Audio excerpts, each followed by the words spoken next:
Finally, the last tab in our Sport app located at the bottom is the Insert Editor. This is all the graphics that don't pertain to the score bug or the go to break. For starting a new show, we can come in here into the kebab menu located here with the three dots and select New Show. Here we're going to have to name the show. You can name the show whatever you like. You can give it today's date, the current matchup, or just the type of production you're utilizing. I'm going to use New Show. Before clicking OK, it's best to select the specific show insert graphics location that you're utilizing. If I leave it at MAM, it's going to go ahead and import every single show for every single package that you have there, and it will make it difficult to select a specific graphic for your specific show. So let's go ahead and narrow down our selection. Right now we are inside of ESPN basketball, so let's narrow it down to the ESPN basketball. We're going to select our MAM. Our partner is ESPN. We're going to select the basketball folder and point it to the show insert graphics. Here it will ensure that I only have the selection for this particular package and not all the other packages inside my MAM folder. Now that we have a show created, we can begin to add graphics to our show.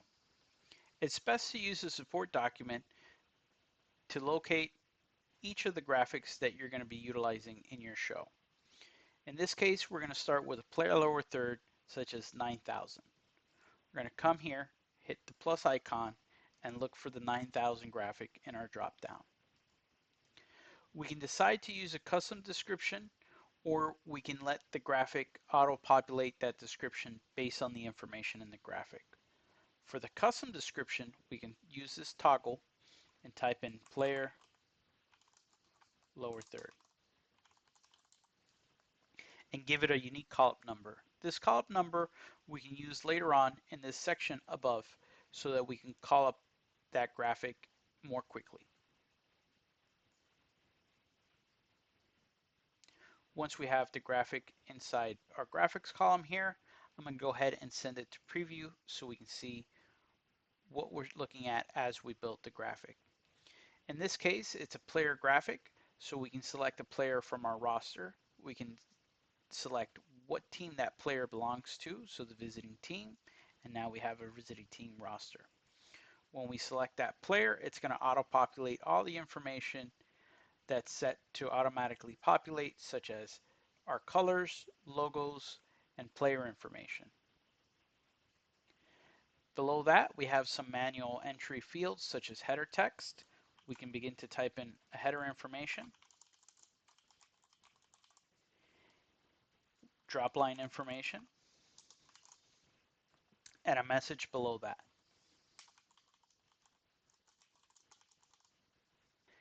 This last field here for background color will allow us to select the background color if the sponsor logo is being selected. To add a sponsor logo, click on this icon, locate the sponsor logo in your directory, and once it's added, now you can modify that background color to your desired color. Under the player selector and sometimes team selector, you'll have this drop down. Utilizing this drop down will let you see if you have manual entry fields or they're automated. If they're grayed out, all this information will get populated for you. In the event that the graphic supports stats, it'll be located in this section. Let's go ahead and find a stat graphic that we can utilize. For instance, this 9004 allows us to use player stats. We'll go ahead and hit plus. We'll look for this information in the drop down, this 9004.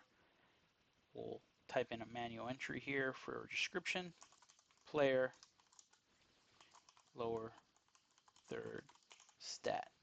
Hit OK. It's going to ask us if we want to save our previous graphic. We'll hit yes, and now we'll select this player lower third. I'll go ahead and send it to preview. It'll remove our previous graphic and bring in our new graphic. Let's select a player from our away team here, and you can see now inside this drop down we have a manual entry field. Here we can use the same stat tags we utilize in the stat sliders to display stat information. For instance, if we want to display points, we can do that for this specific player. We're going to go ahead and open our braces, type in PTS, and close the brace, and you can see we now got a value of 7. We can type in points, perhaps a page break, and do rebounds for this particular player.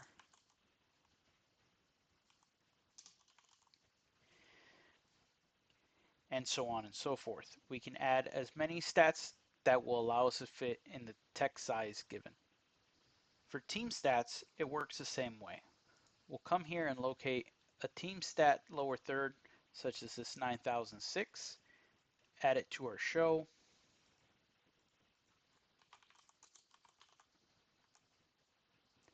hit OK, go ahead and save that, preview our graphic.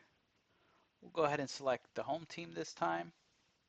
You'll see all the branding for that team is automatically populated and come into the drop down under the stat field, and we can select rebounds for that particular school and add that information in there. Now we're going to take a look at the quick action buttons located at the bottom of the Playout tab. The quick action buttons will allow you to add insert graphics that were previously created for easier access in the Playout tab. I've added 2 already, and we're going to add a third. We simply click on Add Page, select the graphic we want to bring up, and it gets added. To delete, simply click on the name, and it will allow us the deletion option. If we click on the left side of the graphic down here, we'll have it come out in preview. If we click on the right side, it'll display in program. And simply clicking again will allow it to come off air in whichever window it's currently on. This concludes our general overview of our sport apps. In the next video, we'll dive in to specific changes in each of the sport apps depending on the sport that you will be producing.